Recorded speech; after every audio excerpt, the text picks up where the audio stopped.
Hi friends, అందరూ ఎలా ఉన్నారు? బాగున్నారా? నేనైతే బాగున్నానండి.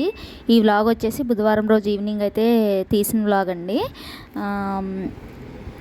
ఆ రోజైతే క్యాలీఫ్లవర్ ఉండిందండి ఇంట్లో. క్యాలీఫ్లవర్ టమాటా కర్రీ చేసేసి చపాతీ చేద్దాం అనుకుంటున్నాను. రైస్ అయితే కొంచెం వండుతున్నానండి, పెరుగన్నం గట్లా తింటే ఉంటుందనేసి. చపాతీ పిండి అయితే కలిపేసి పక్కన పెట్టేసుకున్నాను.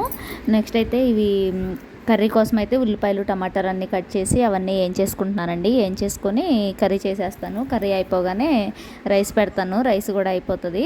ఈ లోపు మా బాబు అయితే ట్యూషన్ నుంచి వస్తాడు. వచ్చిన తర్వాత అయితే వాడికి అన్నం పెట్టేస్తానండి. వాడికైతే క్యాలీఫ్లవర్ కర్రీ తినడు. వేరేదో కర్రీ ఉంది, అది వేసి పెట్టేద్దాం అనేసి అనుకుంటున్నాను. ఈ క్యాలీఫ్లవర్ కర్రీ నాకు నచ్చదండి. ఈ మధ్య కొంచెం అలవాటు చేసుకుంటున్నాను. వండడం కూడా వచ్చేది కాదు. యూట్యూబ్లో అందులో ఇందులో చూసేసి నేర్చుకుని అప్పుడప్పుడు చేస్తూ ఉంటాను క్యాలీఫ్లవర్ కర్రీ.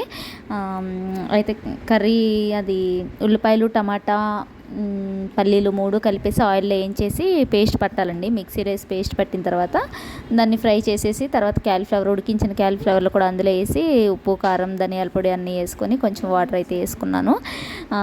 కర్రీ అయితే బాగానే వచ్చిందండి. లాస్ట్గా కొత్తిమీర అయితే వేసినాను. బాయ్ ఫ్రెండ్స్, సబ్స్క్రైబ్ చేసుకోండి ప్లీజ్. చిన్న లైక్ అయితే ఇచ్చేయండి. బాయ్.